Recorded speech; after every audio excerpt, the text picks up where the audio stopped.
Hello everyone, this is Govind Singh Negi and welcome to my channel Economics with Govind Sir. So student, today we are going to discuss the third part of the video, that is diagrammatic presentation of aggregate demand. In last two video we have discussed about what is aggregate demand and what are the components of aggregate demand and relationship between aggregate demand and income and relationship between aggregate demand and price. Now move for the third, that is a diagrammatic presentation. अब जो aggregate demand है उसको हम diagram से कैसे करके present कर सकते हैं वो इस टॉपिक्स में हम आपको कवर करेंगे। तो सबसे पहले आपको हम बात करेंगे एग्रीगेट डिमांड के बारे में। जो एग्रीगेट डिमांड का मैंने आपसे बता रखा है that is depend upon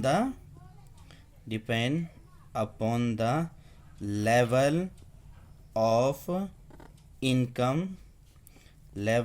income in the economy. जो एग्रीगेट डिमांड है वो हमेशा किस पर डिपेंड है, हमारी इकोनॉमी के लेवल ऑफ इनकम पर डिपेंड है। इनकम ज़्यादा होगी तो एग्रीगेट डिमांड ज़्यादा होगा, इनकम कम होगी तो एग्रीगेट डिमांड कम हो जाएगा। एग्रीगेट डिमांड का हमने क्या बोला, there is a positive relationship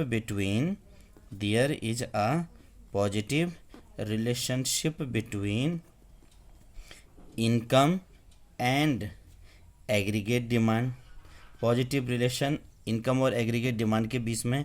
ये पॉजिटिव रिलेशन का मतलब जब हमारी इनकम बढ़ रही है तो हमारा एग्रीगेट डिमांड भी बढ़ रहा है, और इसी के पैरेलल में जब इनकम हमारी घट रही है तो हमारा एग्रीगेट डिमांड भी क्या कर रहा है, घट रहा है। तो ये हमने एक आपको ओवरव्यू बता दिया। अब इसके बाद मैंने आपको ये बता रखे थे इसके कंपोनेंट्स के बारे में। तो कंपोनेंट्स में था A D equal to C plus I plus G plus X minus M, जिसे हमने क्या बोला हुआ है, नेट एक्सपोर्ट बोल रखा है। तो बस अभी हम समझने के लिए बात करेंगे तो हम दो कंपोनेंट्स की बात करते हैं। एक कंपोनेंट्स का हमने बोला प्राइवेट कंजप्शन को ऐड करेंगे। यहाँ पर हमने क्या करेंगे, ऐड करेंगे प्राइवेट कंजप्शन, जिसे हमने रिप्रेजेंट कर रखा है सी से, और एक ऐड करेंगे हम प्राइवेट इन्वेस्टमेंट। क्या करेंगे, प्राइवेट इन्वेस्टमेंट को यहाँ पर ऐड करेंगे। हम यहाँ पर एक्सपोर्ट और इंपोर्ट को ऐड नहीं कर रहे हैं, हम यहाँ पर गवर्नमेंट को ऐड नहीं कर रहे, हम सिर्फ ऐड कर रहे हैं सी प्लस आई, यानी आपको बता सकते हैं टू सेक्टर इकोनॉमी के बारे में हम यहाँ पर बात करें, A D equal to C plus I वाला हिसाब से। जब हम पूरी इकोनॉमी को टेबल के द्वारा प्रेजेंट करते हैं तो उसे बोला हुआ है एग्रीगेट डिमांड शेड्यूल। क्या कहेंगे उसे हम, एग्रीगेट डिमांड शेड्यूल। मतलब जब एक एग्रीगेट डिमांड है, पूरे इकोनॉमी के एग्रीगेट डिमांड को किससे रिप्रेजेंट कर रहे हैं, टेबल के द्वारा रिप्रेजेंट किया जाएगा, तो उसे बोलेंगे एग्रीगेट डिमांड शेड्यूल। हमने एक रफ एग्जांपल लेते हैं। एक तरफ लिखा है हमने वाई, एक तरफ लिखते हैं सी, एक तरफ लिखते हैं आई, और हमने क्या निकालना है, एग्रीगेट डिमांड। आपसे बता दिया वाई का मतलब होता है इनकम, सी का मतलब होता है यहाँ पर कंजप्शन, आई का मतलब हो गया यहाँ पर इन्वेस्टमेंट, और एग्रीगेट डिमांड। ये पूरा आपस में क्या बन गया, इनका फुल फॉर्म वगैरह से भी हो गया। ये हमें एक कंपोनेंट्स दे रखे हैं, इसको डायग्राम से समझ देंगे, आप बेटर समझ जाओगे डायग्राम से। ये कंजप्शन, इनकम, इन्वेस्टमेंट और एग्रीगेट डिमांड के बारे में। ये सिर्फ समझाने की बात चल रही कि कैसा करके इकोनॉमी के अंदर ये एक दूसरे से कोरिलेट वगैरह हो जाते हैं। मान लो हमने क्या बोला कि हमारे पास इनकम जो है हमारी 0 है, 100 है, 200 है, 300 है, 400 है, 500 मान रखा है, और 600 तक हमने सॉल्व करने के लिए आपसे बता रहे हैं। कंजप्शन मान लो 40, 120, 200, 280, 360, 440 और 520, ये कंजप्शन मान रखा है हमने। अब हमारी इकोनॉमी में क्या है, इन्वेस्टमेंट हमने क्या रखा है, कांस्टेंट रखा हुआ है। क्या रखा हुआ है, इन्वेस्टमेंट कांस्टेंट। क्यों कांस्टेंट रखा है, क्योंकि जब हम बात करते हैं एग्रीगेट डिमांड की, तो एक साल के अंदर, एक साल में हमने क्या रखा है, इन्वेस्टमेंट तो कांस्टेंट हो जाएगा। ऐसा नहीं कि आप इन्वेस्टमेंट जब चाहो तब बदल दोगे। इन्वेस्टमेंट को हमने क्या रखा हुआ है, कांस्टेंट रखा है। यहाँ पर हमने इन्वेस्टमेंट कितना मान लिया है, 20 मान लिया है। अब इनकम बना दिया, कंजप्शन बना दिया, इन्वेस्टमेंट बना दिया, और एग्रीगेट डिमांड हमने क्या बोला, किसकी बात कर रहे हैं हम, टू सेक्टर इकोनॉमी की, A D equal to C plus I. तो इन दोनों को हम प्लस कर देंगे, सी प्लस आई को प्लस करेंगे। 40 और 20 कितना हो गया, 60, 120 और 20 140, ये 200 प्लस 20 220, 280 प्लस ये हो जाएगा 300, ये हो जाएंगे हमारे 380, ये हो जाएंगे हमारे 460, और ये हो जाएंगे हमारे 540। यानी कि क्या बन गया, जो एग्रीगेट डिमांड जो कॉम्बिनेशन बन रहा था वो किसका बन गया, कंजप्शन और इन्वेस्टमेंट का मिक्सर कर दिया, तो हमारा एग्रीगेट डिमांड बन गया। अब इसी चीज़ को हम डायग्राम से भी क्लियर कर देते हैं, इसे डायग्राम से भी आपको वेरीफाई करके बता देंगे। सपोज मान लो that is O Y axis and this is O X axis. ये ओ एक्स एक्सिस है, ये ओ वाई एक्सिस है। ओ एक्स एक्सिस को हमने क्या बोला हुआ है, इनकम की लाइन बोल रखा है। क्या बोला हुआ है, इनकम की लाइन, और इनकम को किस में रिप्रेजेंट कर रखा है, रुपीस में कर रखा है। और जो हमारी ओ वाई की लाइन है दैट इज़ एग्रीगेट डिमांड। ये क्या हुआ, एग्रीगेट डिमांड, और इसको भी किस में रिप्रेजेंट कर रखा है, रुपीस में रिप्रेजेंट कर रखा है। That is a zero level of income. तो फर्स्ट हमने मानने की बात किया कि यहाँ से हमने इन्वेस्टमेंट शुरू कर दिया, इन्वेस्टमेंट इज कांस्टेंट, तो ये बन गया हमारा आई की लाइन। इन्वेस्टमेंट क्या हुआ, कांस्टेंट वगैरह हो गया, चाहे इनकम, चाहे हमारी इनकम 0 थी, 100 हो गई, 200 हो गई, 300 हो गया, 400 हो गया, 500 हो गया, 600 हो गया। तो ये इनकम चाहे बढ़ा चाहे घटा, इन्वेस्टमेंट हमेशा क्या हो गया था, कांस्टेंट हो गया। तो ये हमने क्या रख दिया, 20 रख दिया। अब इसके ऊपर से बढ़ा के हम 20 40 60 कुछ भी लिख सकते हैं, 20 40 60 वाला हिसाब से कर दिया। अब आप देख रहे हैं जो हमारी जो कंजप्शन है, जो हमारी सी मतलब जो हमारी कंजप्शन है दैट इज स्टार्टिंग फ्रॉम 40।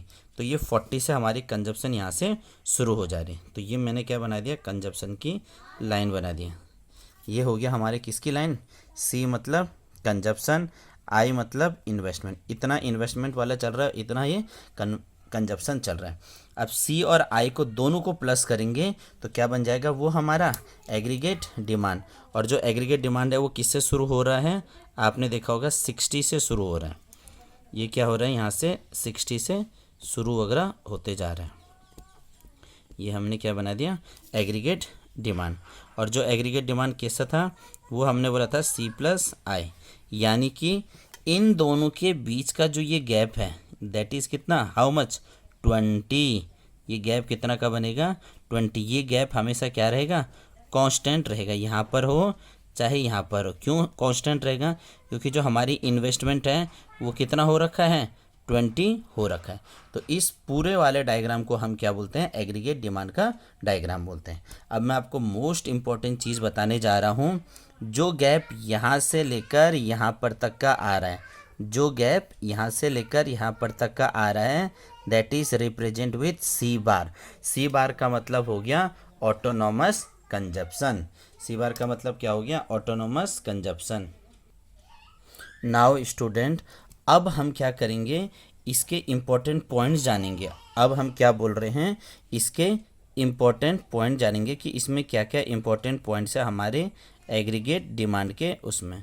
तो फर्स्ट पॉइंट आपको समझना है, जो एडी है, जो एग्रीगेट डिमांड है, ये किसके मिलकर बना, सी प्लस आई, कंजप्शन प्लस इन्वेस्टमेंट। दूसरा जो इम्पोर्टेंट पॉइंट हो गया, जो कंजप्शन है, जो सी इक्वल टू कंजप्शन, कंजप्शन क्या कर रहा है, जो कंजप्शन है दैट इज स्टार्टिंग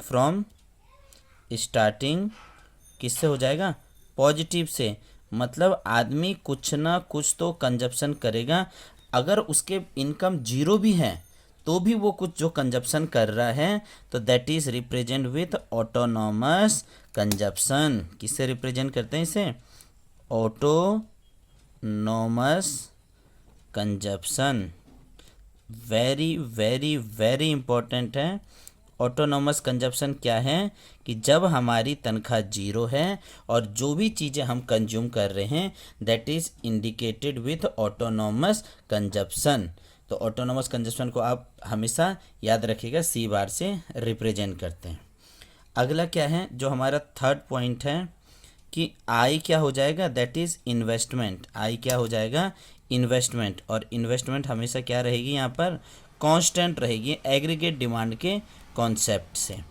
तो एक राउंड फिगर बताते हैं हम आपको, मोटा मोटा व्यू बता देते हैं प्लीज़।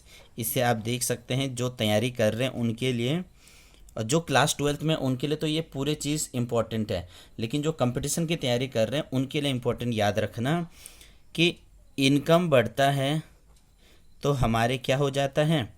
कंजप्शन भी बढ़ जाते हैं। और इन्वेस्टमेंट क्या रहता है? में कोई असर नहीं होता है। एक इनकम घटा तो हमारे क्या हुआ? कंजप्शन भी कम हो गया, फिर भी हमारे इन्वेस्टमेंट में कोई असर नहीं होता है। तो हम क्या कहते हैं इकोनॉमी में? There is a positive relationship between income and consumption. Income बढ़ता है तो कंजप्शन भी बढ़ जाता है। तो स्टूडेंट्स ये आज के लिए इतना है। प्लीज़ आप इससे फोकस कीजिएगा। ये एग्ज़ाम में आते हैं क्वेश्चन, शॉर्ट क्वेश्चन बनते हैं, लेकिन हम भूल जाते हैं वहाँ पर कि क्या होना था, फार्मूला क्या क्या है। और मैंने पूरी बताने की कोशिश किया है कि ये रिलेशन कैसे करके इनके बीच में बन जाएगा। वीडियो पसंद आए तो प्लीज़ लाइक करना, सब्सक्राइब करना और को भी शेयर कीजिए, क्योंकि जितना शेयरिंग करेंगे उससे हमारा भी मोटिवेशन बनता है। तो please like, comment and subscribe.